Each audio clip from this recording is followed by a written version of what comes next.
अस्सलाम वालेकुम। मैं हूं डॉक्टर इरफान सलेरिया और आप देख रहे हैं मेरा YouTube channel.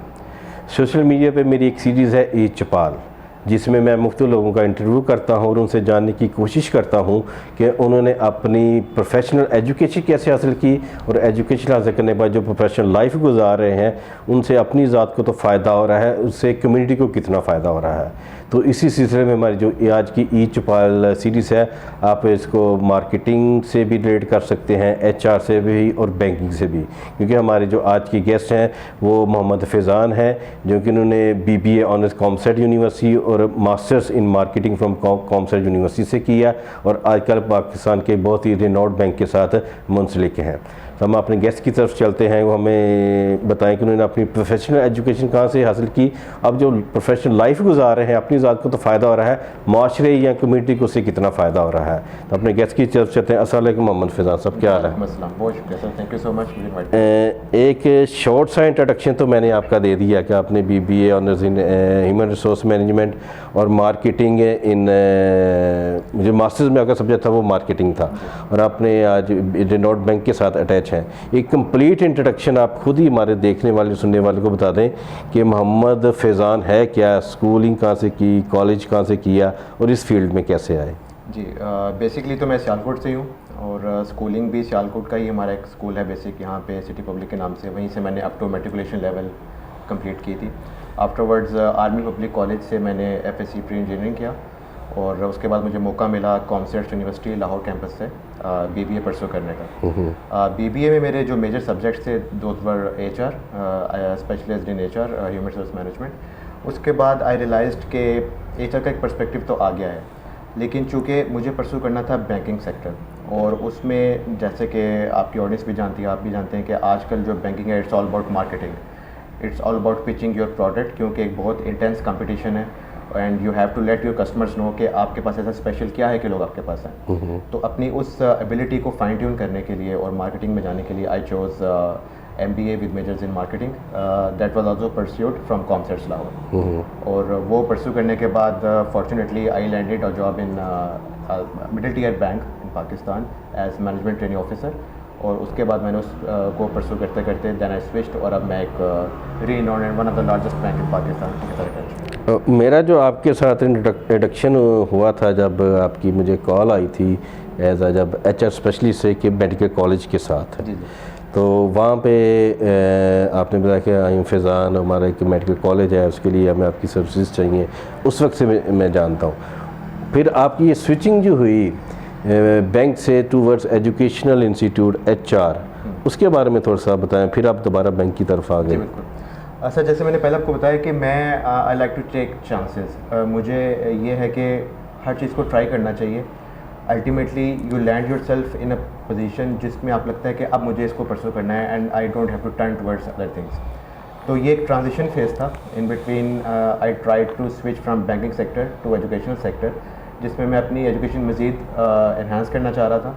I have a masters degree leading to PhD और वो मैं चाह रहा था कि मैं अपनी PhD को परस्यू करूँ, लेकिन वो transition due to certain reasons complete नहीं हो सकी। और एक ऑन अ लाइटर नोट, जैसे कि सब लोग जानते हैं बैंकिंग में रहते हुए आपको ऑफिस पहुंचने का पता होता है, वापस आने का नहीं, टाइम आपके पास बहुत कंस्ट्रेंट किस्म का होता है, तो वहाँ बैंकिंग में रहते हुए पॉसिबल नहीं था। बट देन आई रियलाइज्ड कि जी अगर मैं ये एजुकेशन परस्यू नहीं कर सक रहा तो जो मेरा एक ड्रीम जॉब थी मुझे उसी को कंटिन्यू करना चाहिए। फॉर्चुनेटली मुझे दोबारा से मौका मिला बैंकिंग में स्विच करने का और अब I think I will pursue this for a longer period. तो वहाँ पे आपने कितनी देर काम किया? ब्रीफ पीरियड था बेसिकली, तकरीबन कोई 1 साल 1.5 ईयर। 1.5 ईयर, यानी एक्सपोजर आपका हो गया कि बैंकिंग सेक्टर की जॉब किसी और नेचर की है और वो वाली जो जॉब है, ज़ाहिर बात हर जॉब की एक अलग स्पेशलिटी कह रहे हैं, रिस्पॉन्सिबिलिटीज़ होती हैं। हर सेक्टर के अपने प्रोज एंड कॉन्स होते हैं। प्राइवेट सेक्टर का एक अपनी डिमांड है और कॉर्पोरेट सेक्टर जो है एक जो एक मल्टीनेशनल, क्योंकि ये बैंक जो है एक मल्टीनेशनल ही है पाकिस्तान की, उसमें काम करने का एक अपना सर्टेन करिश्मा होता है, तो हर एक को आपको उसके हिसाब से लेके चलना। बिल्कुल ऐसा ही है। और जब आपने कहा कि मेरा ड्रीम जॉब था बैंकिंग सेक्टर की तरफ आने का, यानी कि आपकी फ़र्स्ट चॉइस होगी ना, तो और कोई ऑप्शन आप अडॉप्ट नहीं करना चाह रहे थे, तो क्या रीज़न थी कि आप बैंकिंग की तरफ ही आना चाह रहे थे कि कुछ और मार्केटिंग? अब मैं अपनी बात करूँ तो फार्मास्यूटिकल से मार्केटिंग है, हर प्रोडक्ट की मार्केटिंग था, बैंक की तरफ क्यों आना चाह रहे थे? Basically I come from a family जिसमें मेजॉरिटी अपनी family members have been working in banking sector. मेरे फादर एक सीजन बैंकर रहे हैं, लाइकवाइज मेरे ताया और बहुत सारे लोग। तो राइट सिंस चाइल्डहुड मेरी एक एक्सपोजर था बैंकिंग का। मैं छोटे होते हुए बैंक को विजिट करता था, तो मुझे वो बड़ा अच्छा एक कॉर्पोरेट सेक्टर वो एक कल्चर लगता था कि जी एक टेबल पे बैठ के डेस्क जॉब है, प्रॉपर किस्म की, और लोग काम कर रहे हैं। तो right since that moment I made up my mind कि जी मुझे भी इसको परसू करना है। मेरे फ्रेंड्स जो यूनिवर्सिटी के वो जानते हैं कि यूनिवर्सिटी में जो मेजॉरिटी प्रेजेंटेशंस होती थी उसमें भी हम लोग बैंक को लेके चलते थे कि जी बैंकिंग सेक्टर की मुख्तलिफ डायमेंशंस को हमने देखना है। तो या आई ट्राइड बैंकिंग, क्योंकि जब मुझे एक्सपोजर मिला अल्हम्दुलिल्लाह it was a very fine exposure as a management trainee officer आना। लाइक यू कैन इमेजिन कि जी 11,000 एप्लीकेंट्स थे and out of those 11,000 25 were selected. I was one of them. तो it was a good opportunity जिसने मेरे इस belief को strengthen किया। और दूसरी, जब आप फर्दर इंटरव्यू में डिस्कस करेंगे कि जी giving back to the community, क्योंकि बैंक्स जो हैं एक पाइवटल रोल प्ले कर रहे हैं to give back to the community, to take care of less privileged. तो वो यस आई बिलीव के being a banker I can play my part as well. तो बैंकिंग एज अ कैरियर, मैंने आपने कहा कि आपकी फैमिली मेम्बर मेजोरिटी जो तो बैंक की तरफ से आप उनको देखते थे, एक वो टाइम पे आते हैं, आने का पता होता था, जाने का कोई पता नहीं होता था, और एक अच्छा सा ऑफिस होता है, टेबल पे बैठ के का मतलब टाई शाई लगाई होती है, और टेंशन डिप्रेशन वो हर जो होता है वो इस तरह से। मैं जब MBA कर रहा था, हमारी एक क्लास फेलो थी, वो बैंकिंग सेक्टर से आई थी, तो एग्जैक्टिव MBA मैंने किया, तो वो कहते थे डॉक्टर साहब की बैंक की जॉब को बड़ी टेंशन डिप्रेशन वाली होती है, आपको टारगेट्स दिए जाते हैं, वो टारगेट हर सेल्स एंड मार्केटिंग में होते हैं, तो उनको अचीव ना हो तो फिर आपकी ज़ाहिर बात है, फिर ऊपर से वो क्लास भी होती है, तो बड़ा टेंशन डिप्रेशन वाली जॉब है। तो बैंकिंग एज अ कैरियर, कोई आपकी तरफ कोई हमारा देखने वाला या सुनने वाला कर कि इनको फिजान साहब का अंडर किया सुन के मैं बैंकिंग की तरफ आया हूँ, तो आप एज अ क्या उनको गाइड करेंगे या सजेशन देंगे कि वो क्या सोच के आए बैंक की तरफ? जी, सबसे पहले तो मेरी सजेशन ये होगी कि जब भी आप बैंकिंग की तरफ आने का सोचें तो you have to have strong nerves. बिल्कुल आपकी बात को मैं सेकंड करूँगा। प्रेशर इज़ इमेंस, बहुत ज़्यादा प्रेशर है, क्योंकि आज से जब हम कोई 15-20 साल पहले की बात करते हैं, कुछ उससे पहले की, बिग 5 कहा जाता था, 5 बैंक से मुल्क में जिनकी अपनी एक स्ट्रॉन्ग होल्ड था। फिर जैसे जैसे प्राइवेट बैंक आते गए, अभी we have more than 25 banks in different capacities. तो जो कंपटीशन है वो बहुत इंटेंस है। आप अगर अभी से रोड पे जाएंगे तो हर बैंक की ब्रांच यहाँ इस रोड पे है, प्रेजेंस है उनकी। तो बैंक में जब आप आते हैं तो आप ये सोच के आइए कि जी ऑब्वियसली प्रेशर तो है, लेकिन जब आप उस प्रेशर से उसको कोप कर लेंगे, उसको कोप करना सीख लेंगे, and when you get the hold of and the basics of the banking, फिर आपको उसमें मज़ा आने लग जाएगा। क्योंकि देखें, बैंक जो है वो मुख्तलिफ डायमेंशंस पे काम करता है। वो लोगों से डिपॉजिट लेता है और उन्हें डिपॉजिट के बेस पे वो लोगों को लैंड भी करता है। वो अपना पार्ट प्ले करता है इकॉनमी की बेटरमेंट के लिए। तो जो वो चीज़ होती है वो आपको एक बहुत इस चीज़ को बढ़ावा देती है कि जी I am a part of an organisation जो कि लोगों को वापस भी दे रही है, कॉर्पोरेट फिलैंथ्रोपी भी कर रही है, और लोगों की लाइफ को अपलिफ्ट करने के लिए। जैसे कि फॉर इंस्टेंस अभी कोविड के जो दिन चल रहे थे उसमें स्टेट बैंक की मुख्तलिफ स्कीम्स आई कि जी आप rather than laying of your work force, आप उनको रिटेन करें, आप हमसे सॉफ्ट टर्म्स पे लोन्स लें कसीर मुद्दती या लॉन्ग टर्म्स के लिए, और आप लोगों को रिटेन भी करें, उनकी क्वालिटी लाइफ को बेहतर भी करें। तो इस चीज़ ने सोसाइटी को डिस्पर्स होने से बचा लिया। तो ये चीज़ जो है ये आपके इस बिलीफ को स्ट्रेंथन करती है कि जी being a banker you play your part, कि आप लोग सोसाइटी के बेसिक। ये मैं सवाल जो आपका पहले भी आपने जवाब दे दी कि आप पहले बैचलर्स में आपने स्पेशलाइजेशन HR में की और मास्टर्स में मार्केटिंग, तो थोड़ा सा फिर से बता दें कि ये क्या वजह है कि HR बड़ा स्ट्रॉन्ग डिपार्टमेंट है किसी भी ऑर्गेनाइजेशन, या पुराने ज़माने की बात करें कि महकमा मीर बख्शी होता था, वो कहता था वो जब भी कोई जंग के लिए जाता था या सफ़र के लिए जाता था, महकमा मीर बख्शी का जो होता था लीडर कह ले या मिनिस्टर कह ले, उसकी जिम्मेदारी थी कि उसने खाने का सामान, हथियार का सामान और दूसरी जो सारी जो हर को नस्ल की चीज़ें उसने करना है। वो आज की मौजूदा टर्म में ह्यूमन रिसोर्स मैनेजमेंट के खाते में आ रही है। तो आपने क्या शिफ्टिंग की ह्यूमन रिसोर्स से मार्केटिंग की तरफ आए?